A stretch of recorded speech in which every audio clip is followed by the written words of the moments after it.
Pencapaian tim kesebelasan Indonesia menjegal Thailand di partai final SEA Games ke-32 di Kamboja menciptakan sejarah baru usai Indonesia puasa gelar selama 32 tahun.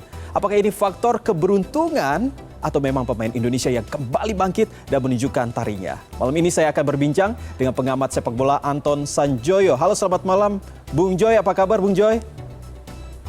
Selamat malam Iqbal, baik. Baik ya, Bung Joy, ini terlihat dari air mukanya ini bahagia sekali ya setelah menyaksikan pertandingan tadi malam. Tapi memang ini ya, skor 5-2 ini kan berhasil diperoleh oleh tim Indonesia.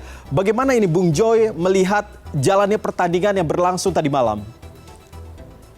Ya, kalau pertandingannya sendiri membahagiakan karena Indonesia menang lah ya. Tapi kan ternoda oleh kejadian-kejadian yang tidak seharusnya ada di dalam partai final atau di dalam pertandingan sepak bola. Tapi apapun ya, Indonesia bisa meraih emas setelah 32 tahun tidak bisa mendapatkan emas lagi di level Asia Tenggara. Cuma saya ingin mengingatkan, ini kan tim under 22 ya. Ini tim kelompok umur, jadi harap berhati-hati dalam menyikapinya. Oke, kita euforia, kita bangga, kita happy. Tapi ini anak-anak masih 22 tahun, mereka belum benar-benar menjadi pemain timnas. Karena pemain timnas itu kan yang senior, gitu loh. Jadi jangan dipuja berlebihan, karena kalau di kelompok umur kan Indonesia udah sering menjadi juara. Indra Sapri pernah jadi juara juga di kelompok umur 19 ya kan. Saya bawa tim ke Gotia juga juara di Gotia gitu loh. Jadi kalau kelompok umur nih Indonesia udah sering gitu loh. Nah, yang harus kita sikapi adalah setelah ini mau apa gitu loh. Setelah ini Indonesia U22 ini mau diapain gitu kan. Kita nggak cukup berbangga dengan U22 bisa juara lagi setelah 32 tahun, tapi seluruh environment di sepak bola ini harus bebenah. Jadi ini titik baliknya lah. Saya kira di luar semua kegembiraan, tanpa mengurangi rasa hormat terhadap pemain, pelatih, Indonesia ini kita 1-2 hari saja kita euforia, tapi setelah itu kita kerja keras lagi. Karena masih banyak sekali pekerjaan ya di persepak bola nasional. Kita belum masuk level elit Asia. Kita masih di kelompok umur juara-juaranya. Di kelompok senior kita nggak pernah juara gitu loh. Jadi ini harus jadi cambuk. Selain juga kita mencatatkan sejarah 32 tahun, tapi ini adalah titik awal, titik balik kita untuk bisa bebenah di sepak bola. Oke, Bung Joy, apa sebenarnya yang mendasari mereka ini bisa bermain lepas dan optimis dalam melawan timnas Thailand? Mengingat bahwa kalau di atas kertas sendiri memang Thailand jauh rankingnya di atas Indonesia. Tetapi apa sebenarnya yang mendasari mereka begitu bersemangat? Yang tadinya skor sempat 2-0, tiba-tiba Thailand juga mengejar menjadi 2-2. Tentunya ini kan membuat yang biasanya soal psikologis ini kan menjadi PR begitu bagi tim Indonesia. Tetapi apa sebenarnya yang men-trigger mereka bisa bangkit kembali?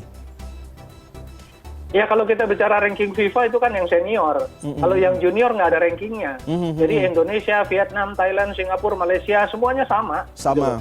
Jadi ya betul, kemarin Erick Thohir sempat mengatakan di kelompok junior ini nggak boleh ada takut-takutnya, karena memang Indonesia sering kok ngalahin Thailand, bahkan kita ngalahin Jepang juga kalau di kelompok junior kan. Indonesia pernah ngalahin Jerman juga di kelompok junior. Jadi kepercayaan diri bahwa Indonesia bisa mengalahkan Thailand itu yang menjadi utama, apalagi di semifinal kan mengalahkan juara bertahan Vietnam, meskipun Vietnam juga nggak bagus-bagus amat, dan Thailand yang sekarang juga nggak bagus-bagus amat gitu loh. Dan ini yang justru Indonesia yang sangat percaya diri. Dari sejak babak grup nggak pernah kalah, bikin 2 gol lebih, bahkan di semifinal juga mengalahkan juara bertahan. Jadi kepercayaan diri ini yang menjadi modal kuat ketika mereka bisa bukan berbalik ya, kita kan Indonesia leading terus. Bahkan disamakan menit ke-22 tetap tenang gitu loh. Itu yang menjadi modal.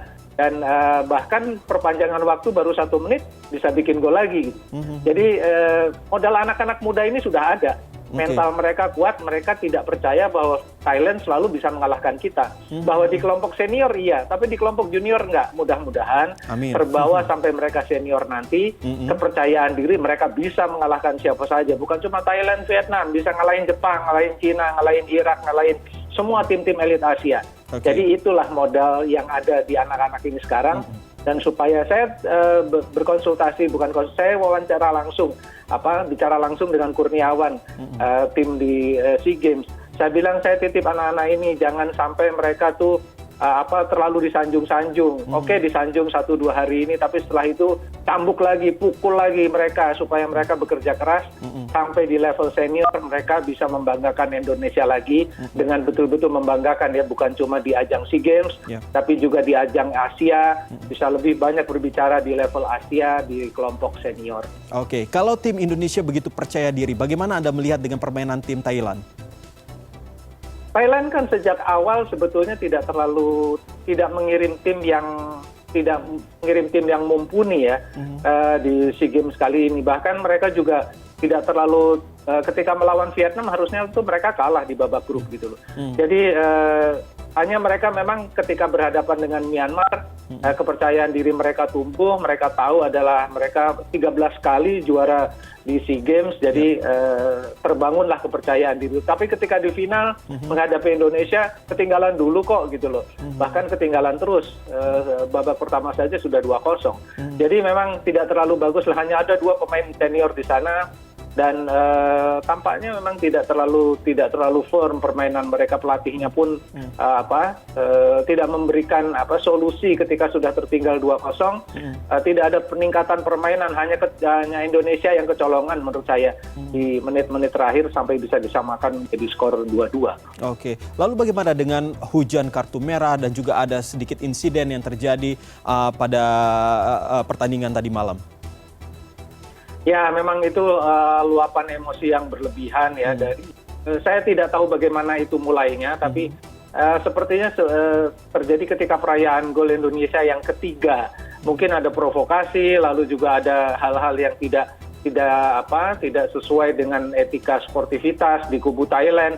Saya lihat memang manajer tim Indonesia bahkan sempat dipukul ya beberapa kali dan sempat dilerai juga, sempat terjadi brutal dan itu ya sampai kemudian juga tim manajer Indonesia di kartu merah kalau tidak salah, tapi dua official dari Thailand juga di kartu merah. Jadi memang sangat disayangkan pada laga seperti final SEA Games ini. Dan saya beberapa kali datang ke SEA Games, memang suasananya sangat panas karena perseteruan antar negara tetangga ini kan seperti derby ya.